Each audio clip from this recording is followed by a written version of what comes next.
Zero Academy. Welcome to the Zero Academy. मैं हूं मुकेश साहू और आज हम बात करने वाले हैं 7th कॉन्स्टिट्यूशनल अमेंडमेंट 1956 यानी कि 7वें संविधान संशोधन के बारे में। तो 7वें संविधान संशोधन का महत्व इसलिए है क्योंकि यह संशोधन राज्यों के पुनर्गठन से जुड़ा हुआ है। ठीक है, भारत के स्वतंत्र हो जाने के पश्चात ही यानी कि 1947 के पश्चात ही राज्यों के पुनर्गठन करने की मांग बहुत जोर शोर से उठ रही थी। ठीक है, और इसकी पृष्ठभूमि तैयार की थी भारतीय स्वतंत्रता अधिनियम 1947 ने। भारतीय स्वतंत्रता अधिनियम 1947 यानी कि इंडियन इंडिपेंडेंस एक्ट ये पारित हुआ था लंदन के हाउस ऑफ कॉमन्स में। हाउस ऑफ कॉमन्स और हाउस ऑफ लॉर्ड्स ने ये पारित हुआ था। उसके बाद फिर वहाँ के किंग ने इसकी अनुमति दे दी थी। ठीक है, तो यहाँ पे क्या हुआ था, भारतीय स्वतंत्रता अधिनियम में दो राज्यों का यानी कि दो देशों का गठन किया गया था, एक भारत और दूसरा पाकिस्तान। और यहीं से ही राज्यों का मतलब भारत में जितने भी राज्य हैं उनका भाषा के आधार पर पुनर्गठन करने की मांग उठनी शुरू हो गई थी। ठीक है, तो भाषा के आधार पर लगातार मांग होने पे मतलब भाषा के आधार पर लगातार राज्यों का पुनर्गठन की मांग होने के कारण ही अंततः सरकार क्या की, सरकार एक्शन में और सरकार ने 1948 में जून 1948 में एस के धर की अध्यक्षता में एक समिति गठित की। ठीक है, इसको एस के धर आयोग कहा जाता है। ठीक है, तो एस के धर ने राज्यों का पुनर्गठन करने के लिए जो सिद्धांत है कि भाषा के आधार पर राज्यों का पुनर्गठन किया जाए, उस सिद्धांत के आधार पर अध्ययन किया और उन्होंने पाया कि राज्यों का भाषा के आधार पर पुनर्गठन ना करके प्रशासनिक सुविधा के आधार पर किया जाना चाहिए ताकि उसमें प्रशासन समुचित रूप से हो सके। तो इसके धर आयोग गठित हुआ था जून 1948 में। इन्होंने क्या किया, दिसंबर 1948 में अपनी रिपोर्ट सौंपी और बताया कि राज्यों का पुनर्गठन भाषा के आधार पर नहीं किया जाना चाहिए, बल्कि भाषा का मतलब राज्यों का पुनर्गठन प्रशासनिक सुविधा के आधार पर किया जाना चाहिए। इससे भारत की एकता और अखंडता भी प्रभावित नहीं होगी। ठीक है, अब ये जो समिति जिसने दिसंबर 1948 में अपनी रिपोर्ट सौंपी, उस पर भी बहुत सारे प्रश्न उठने लगे। ठीक है, अब लगातार विवाद बढ़ने लगा तो फिर क्या किया गया, जेवीपी समिति का गठन किया गया।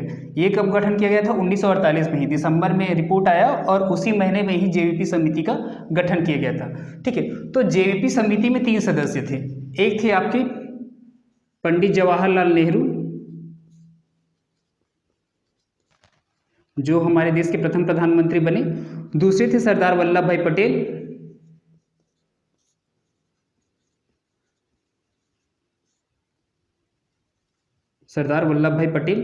जो क्या बने, देश के पहले उप प्रधानमंत्री बने।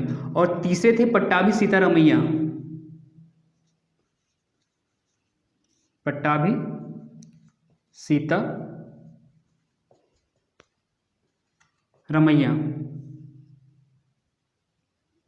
ठीक है, पट्टाभी सीतारमैया, इन तीनों की सदस्यता में जेवीपी समिति का गठन किया गया। ठीक है, तो जेवीपी समिति ने भी पाया कि जो एस के धर आयोग या एस के धर ने जो रिपोर्ट सौंपी थी वो रिपोर्ट बहुत सही है और राज्यों का पुनर्गठन भाषा के आधार पर ना करके प्रशासनिक सुविधा के आधार पर किया जाना चाहिए। ठीक है, 1947 में हुआ क्या था कि सांप्रदायिकता के आधार पर पूरे देश का विभाजन किया गया था, भारत 2 भागों में बढ़ गया था। तो पुनः राज्यों का भाषा के आधार पर पुनर्गठन करना कहीं न कहीं देश की एकता और अखंडता को प्रभावित करने वाली बात हो सकती थी। तो जेवीपी समिति ने भी इसकी धर समिति की रिपोर्ट को सही माना और दिया कि राज्यों का गठन जो है भाषा के आधार पर ना करते हुए अब प्रशासनिक सुविधा के आधार पर किया जाएगा। ठीक है, अब ये तो हो ही गया। ठीक है, जैसे ही जेवीपी समिति ने इसके धर आयोग का रिपोर्ट का अध्ययन किया और उसको सही बताया, वैसे ही क्या हुआ था कि तत्काल के मद्रास राज्य में एक कांग्रेसी नेता थे पोट्टी श्री रामुलु। ठीक है, पोट्टी श्री रामुलु ने क्या किया, 1953 में आमरण अनशन पे बैठ गए और इन्होंने बोला कि मद्रास राज्य से पृथक तेलुगु भाषी राज्य यानी कि आंध्र प्रदेश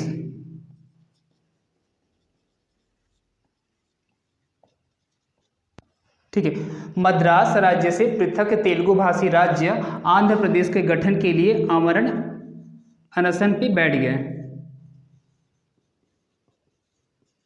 ठीक है। और हुआ ये था कि ये अपने अनशन पे बैठे थे और इसी दौरान उनकी मृत्यु हो गई। उनकी मृत्यु हुई तो फिर देश में माहौल बिगड़ने लगा और तत्काल में ही जो भारत के प्रधानमंत्री थे पंडित जवाहरलाल नेहरू, उन्होंने आंध्र प्रदेश को पृथक तेलुगु भाषी राज्य घोषित कर दिया 1953 में। तो हमारे देश का जो भाषा के आधार पर गठित पहला राज्य है वो है आंध्र प्रदेश। तेलुगु भाषी लोगों के लिए आंध्र प्रदेश गठित किया गया। ठीक है। अब फिर से जो एक राज्य बना था जिसका गठन भाषा के आधार पर हुआ था, इसने फिर भाषा के आधार पर राज्यों के पुनर्गठन की मांग को जोरों पर ला दिया। तो फिर हुआ ये था कि 1953 में राज्य पुनर्गठन आयोग का गठन किया गया 1953 में। ठीक है। राज्य पुनर्गठन आयोग का अन्य नाम है फजल अली आयोग। फजल अली आयोग इसलिए बोलते हैं क्योंकि ये जो राज्य पुनर्गठन आयोग है ये क्या था, त्रिसदस्यीय था। राज्य पुनर्गठन आयोग त्रिसदस्यीय था, इसमें 3 सदस्य थे। ठीक है। तो इसके अध्यक्ष थे फजल अली।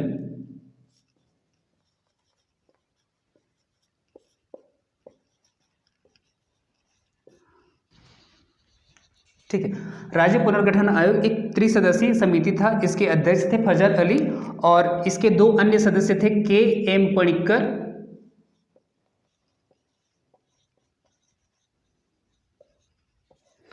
और तीसरे सदस्य थे हृदयनाथ कुंजरू।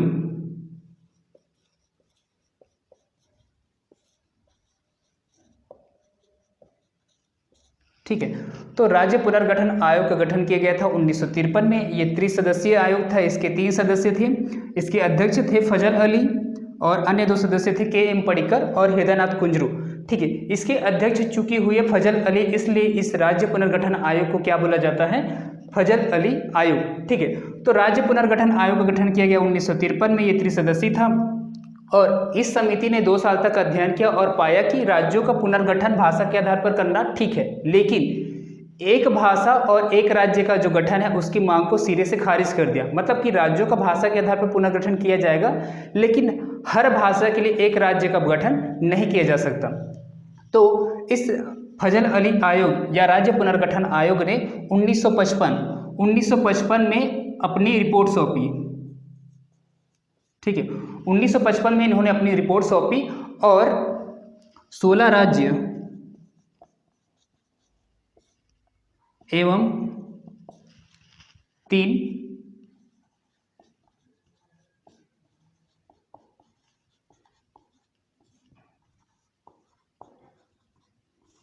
ठीक है।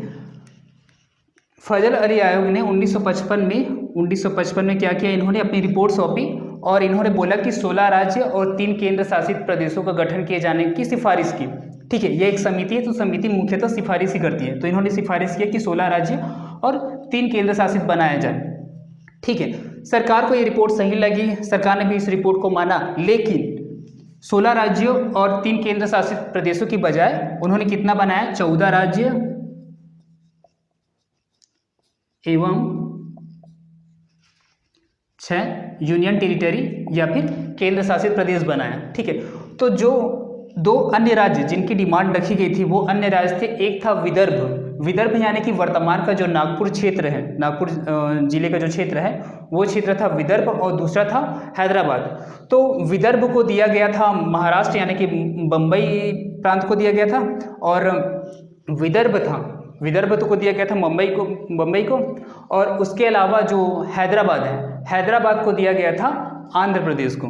ठीक है। तो इस तरह से राज्य पुनर्गठन आयोग ने सिफारिश की कि 16 राज्य और 3 केंद्र शासित प्रदेश बनाया जाए, लेकिन सरकार ने क्या किया, सरकार ने बनाया 14 राज्य एवं 6 यूनियन टेरिटरी। ठीक है।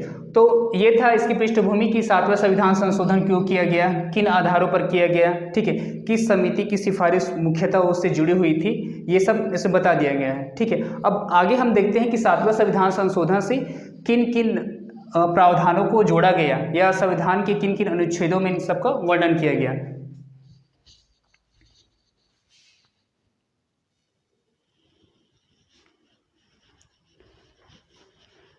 ठीक है। अब हम देखते हैं कि 7वें संविधान संशोधन में संविधान के किन उपबंधों में क्या क्या संशोधन हुए या क्या क्या सुधार किए गए। ठीक है। तो जो फजल अली आयोग था या राज्य पुनर्गठन आयोग ने क्या किया था कि 16 राज्य और 3 केंद्र शासित प्रदेशों को बनाए जाने की मांग की थी, लेकिन भारत सरकार ने, तत्कालीन भारत सरकार यानी कि नेहरू जी की सरकार ने क्या किया था कि कुछ जो मूलभूत सिद्धांत हैं उनको माना था और कुछ कुछ चीज़ों को अपने हिसाब से जोड़ा था। ठीक है, तो इस 7वें संविधान संशोधन का सबसे प्रमुख उपबंध ये था कि भाषा के आधार पर राज्यों का पुनर्गठन किया जाएगा, लेकिन एक भाषा एक राज्य के सिद्धांत को सिरे से नकार दिया गया था। ठीक है, दूसरा ये था कि पहली अनुसूची में संशोधन किया गया। ठीक है, पहली अनुसूची का संबंध किससे है कि भारत में जितने भी राज्य हैं और केंद्र शासित प्रदेश हैं उनसे हैं। ठीक है, तो अब क्या था कि भाषा के आधार पर राज्यों का पुनर्गठन हुआ, तो पहली अनुसूची के स्थान पर एक नई अनुसूची बनाई गई थी। ठीक है, उसके अलावा संविधान का जो भाग 7 है, ठीक है, जिसका संबंध अनुच्छेद 238 से है। ठीक है, हुआ क्या था कि जो मूल संविधान था उसमें राज्यों के 4 वर्ग थे। ठीक है, राज्यों के 4 वर्ग थे। ये वर्ग थे क, ख, ग और घ। ठीक है, तो राज्यों के जो 4 वर्ग थे क, ख, ग, घ, उनमें से भाग ख के राज्यों का वर्णन इसमें था 238 में, जो मुख्यतः राज्य बन गए, इसलिए संविधान के भाग 7 को समाप्त कर दिया गया था।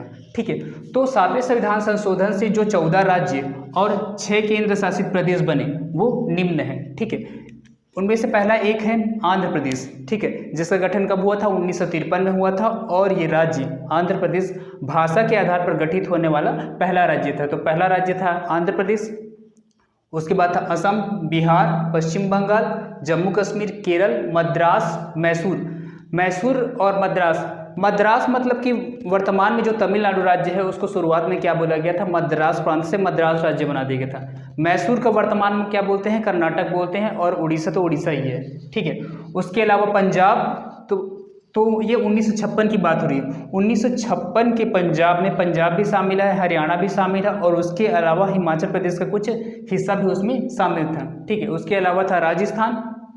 ठीक है, संयुक्त प्रांत को वर्तमान में क्या बोलते हैं? उत्तर प्रदेश बोलते हैं। और अंतिम था बॉम्बे राज्य यानी कि वर्तमान का महाराष्ट्र, गुजरात, ये इसमें शामिल था। ठीक है, तो राज्य पुनर्गठन आयोग की सिफारिश के आधार पर 7वें संविधान संशोधन हुआ, और उसके आधार पर 14 राज्य, 6 केंद्र शासित प्रदेश बनाए गए। तो 14 राज्य ये थे। 6 केंद्र शासित प्रदेश में थे दिल्ली, मणिपुर, त्रिपुरा, अंडमान निकोबार, हिमाचल प्रदेश और लक्षद्वीप क्या था? मेनली वहाँ पे 3 द्वीपों के नाम से उसका नाम रखा गया था, लक्षद्वीप, मिनिकॉय और अमीन दीवी। ठीक है, तो ये 6 यूनियन टेरिटरी बनाए गए थे। ठीक है, इसके अलावा 7वें संविधान संशोधन का महत्व हाई कोर्ट से भी है। ठीक है, तो 7वां संविधान संशोधन ने ये प्रावधान किया कि 2 या 2 से अधिक राज्य, ठीक है, जो आसपास में जो राज्य है उनके लिए एक ही हाई कोर्ट की स्थापना की जा सकती है। ठीक है, उसके अलावा हाई कोर्ट का जो अधिकारिता है उसको क्या किया गया? उसमें यूनियन टेरिटरी को भी शामिल किया गया। जैसे कि पास का जो दिल्ली राज्य है उसका संबंध इलाहाबाद हाईकोर्ट से रहेगा, और इलाहाबाद हाईकोर्ट में उसके लिए प्रावधान किया जा सकता है। ठीक है, वैसे मणिपुर, त्रिपुरा, ये जो पश्चिम बंगाल के राज्य है, असम के जो राज्य है, उससे उनका अधिकार जो है इन दोनों राज्यों में रहेगा। इस तरह उपबंध किया गया, मतलब कि हाई कोर्ट का जो विस्तार है उसका यूनियन टेरिटरी यानी कि केंद्र शासित प्रदेशों में विस्तार किया गया। उसके अलावा हाई कोर्ट में कार्यकारी न्यायाधीश और मुख्य न्यायाधीश, ठीक है, मुख्य न्यायाधीश अगर अनुपस्थित है तो अतिरिक्त न्यायाधीशों का भी प्रावधान किया गया। तो 7वें संविधान में बेसिकली ये सब संशोधन हुए। ठीक है, तो इसका संबंध किससे था? भाग 7 से था, जो कि वर्तमान में क्या हो गया है? समाप्त हो गया है। उसके अलावा हाई कोर्ट से भी था और राज्यों के पुनर्गठन से भी था। ठीक है, तो उम्मीद करते हैं कि आज का लेक्चर आपको समझ में आया होगा। अगर भाषाई त्रुटि होती है या फिर कोई मिसअंडरस्टैंडिंग होती है, अगर आपको कोई बात समझ में ना आती होती तो आप कमेंट कर सकते हैं, हम उसका रिप्लाई जरूर करेंगे। Thank you.